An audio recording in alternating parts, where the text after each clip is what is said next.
Halo. Azov Tazekir, ya. Ini the show.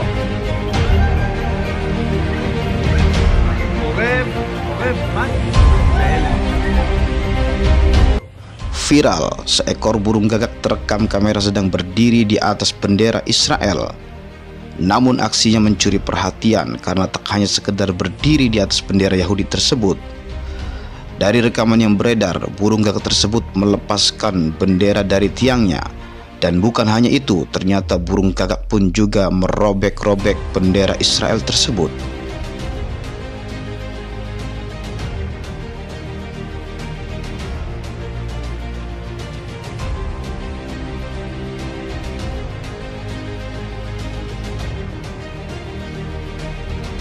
Lantas, apa saja sih makna yang tertuang dalam bendera Israel tersebut?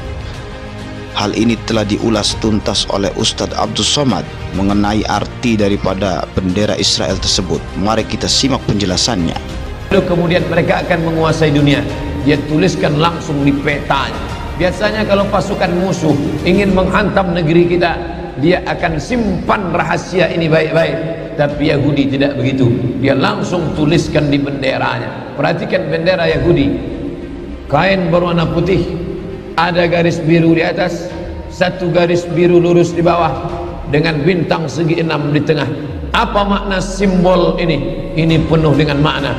Garis biru di atas sungai Nil, garis biru di bawah sungai Efrat. Itu adalah batas kerajaan yang akan mereka dirikan. Sungai Nil di atas, sungai Efrat di bawah. Artinya mereka akan menguasai Asia, Afrika. Sungai Nil, Afrika Utara, Mesir. Sungai Efrat, Asia, Irak. Mereka akan membuat negara Greater Israelian yang disebut dengan Israel Raya, Israel Agung, yang batasnya dari dua sungai, Sungai Nil dan Sungai Efrat. Oleh sebab itu jangan heran ketika kedutaan Yahudi, kedutaan Israel ingin dibuka di Kairo, dia tidak mau membuat kedutaan Israel di dalam bagian Sungai Nil, tapi dia ingin buat di luar. Orang yang tidak memperhatikan ini biasa-biasa saja, tapi bagi yang memperhatikan, dia tidak mau buat di dalam, karena dia menganggap kalau kami buat kedutaan di dalam, berarti ini memang sudah war negeri kami. Orang akan membuat kedutaan di luar negerinya, bukan di dalam negerinya. Maka antara Sungai Nil dengan Sungai Efrat, dia buat kedutaan di luar, karena dia ingin menunjukkan inilah negeri kami. Secara pikiran dia sudah mengatakan Mesir adalah negeri kami, hanya belum masanya saja. Maka dari mulai Mesir sampai ke Irak, hitung berapa negara: Yordania, Palestina, Suria, Lebanon, Irak, Saudi Arabia sebagian, Sudan, dari mulai Afrika Utara sampai ke Asia. Itu adalah negeri-negeri kami, negeri yang dijanjikan oleh Tuhan. Ardul Mau'un, negeri yang dijanjikan kalian akan kembali ke sana. Menurut mitologi, mitos, pikiran mereka. Tapi mereka meyakininya. Mereka meyakini akan turun Nabi terakhir, Mesias, yang dijanjikan oleh Tuhan mereka. Tapi Mesias itu tidak mau turun sebelum dia melihat ada 5 perkara. Ada 5 hal yang ditunggu, barulah Mesias itu turun. Dan mereka menyiapkan itu dengan persiapan yang sematang-matangnya. Yang pertama, Mesias baru mau turun kalau seluruh Yahudi kembali ke bumi yang dijanjikan. Dan mereka betul-betul kembali ke bumi yang dijanjikan itu. 1946 mereka berusaha sekuat mungkin, bagaimana supaya kita bisa kembali. Yang penting balik kampung, yang penting kita balik ke negeri kita, karena Mesias tidak mau turun kalau kita tidak bisa kembali.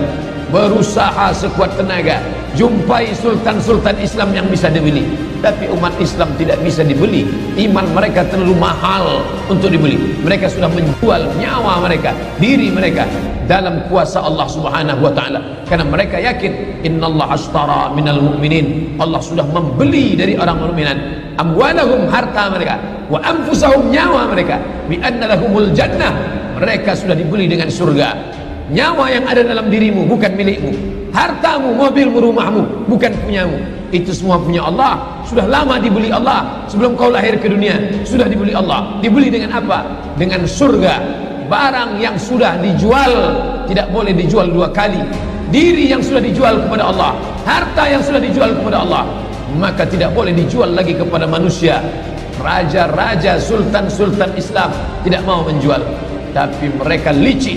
Mereka gunakan anak bangsa umat Islam yang kulitnya sama dengan kita, yang wajahnya sama dengan kita, yang bahasanya sama dengan kita. Mustafa Kemal Atatürk bukan orang Yahudi, bukan orang kafir, orang Islam. Bahasanya bahasa Turki, wajahnya wajah Turki, tapi dia yang menggulingkan Kesultanan Turki. 1924 berakhir khilafah Islamiyah, lemah umat Islam.